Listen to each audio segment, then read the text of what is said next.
On January 21st, 2026, the global standard for evaluating English proficiency underwent a complete and total structural reset. The traditional 2-hour endurance run was compressed by 25%, resulting in a tight 90-minute exam. This strict compression completely removes all scheduled 10-minute breaks from the session.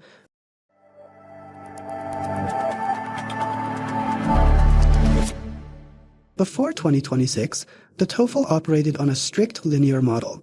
Every student faced the exact same fixed gauntlet of items in a predictable sequence. The new engine replaces that fixed sequence with a multi-stage adaptive assessment model. Ripping out the linear core meant the old scoring metric no longer fit the architecture. The highly granular 0 to 120 score is gone. In its place is a unified band scale running from 1.0 to 6.0. To feed this new scale, all 4 functional sections, reading, listening, writing, and speaking, were rebuilt from the ground up to accommodate the adaptive framework. Preparing for this exam now requires mapping the logic of the algorithm that dictates exactly which questions you see. This multi-stage logic takes direct control over the reading and listening sections. This diagram shows the Phase 1 mechanic. Every test taker begins with an initial set of questions to establish a performance baseline. As you answer, the system analyzes your accuracy in real time. Once that first block is complete, the algorithm triggers a path branch. High early accuracy pushes you to the upper branch. This tier delivers higher difficulty items, which are required to reach a top-tier score. Conversely, poor accuracy in the baseline block routes you downward. This easier tier permanently caps your potential final score, no matter how perfectly you perform on the remaining questions. Because of this routing logic, the total number of questions you face is no longer fixed. The item counts are variable. Reading now contains up to 50 items, while listening contains up to 47. Pacing yourself for an endurance run is no longer a viable strategy. High precision in the first block is the only way to reach the upper score bands. The content itself had to shrink to fit this high-velocity engine, starting with the reading section. The old standard of analyzing massive 700-word academic passages has been eliminated entirely. The new structure is a tight 30-minute block. It mixes brief academic snippets with daily life texts like campus announcements and university websites. The writing section underwent an even sharper contraction, with its total runtime slashed to roughly 23 minutes. To achieve this timing, the traditional long-form integrated essay was removed completely. In its place are 3 rapid-fire modules: build a sentence, write an email, and write for an academic discussion. These tight constraints force a move away from deep focus, prolonged composition, and demand immediate information synthesis. Both reading and writing now measure the velocity of practical comprehension over the stamina required for long-term retention. Similar structural constraints dictate the audio-based sections. The listening section sits at 29 minutes.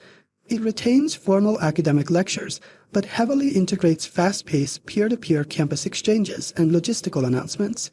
The most extreme temporal compression on the exam occurs in the speaking section. It is now a highly concentrated gauntlet, reduced to exactly 8 minutes. Long monologues are gone. Instead, you face 11 brief items utilizing 2 new formats: listen and repeat, and take an interview. Verbal assessment is now a test of real-time, reflex-level articulation rather than carefully prepared oratory. What connects short interviews, rapid emails, and peer-to-peer audio? ETS is reorienting the exam to match the communication requirements of a modern digital campus. The reality of modern university life is no longer defined by solitary textbook reading in an isolated library carrel. Success now relies heavily on group projects, digital forum discussions, and constant rapid correspondence. Shifting the content away from classic Western textbook tropes also serves a vital secondary function. It directly reduces cultural bias for international applicants. The test no longer measures your ability to study alone.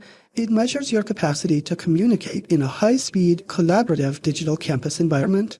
All of these structural changes ultimately feed into a revised final calculation. Each of the 4 sections independently generates a band score between 1.0 and 6.0, locking in at half-point increments.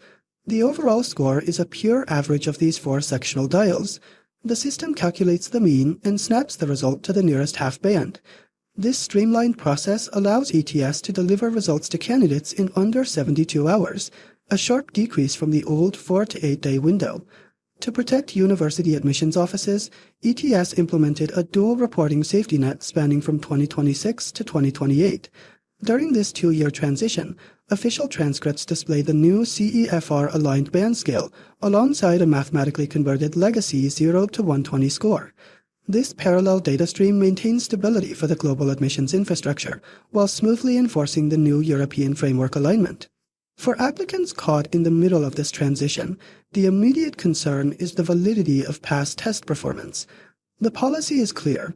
Legacy scores earned before January 26, 2026 retain full validity for exactly 2 years from the specific test date.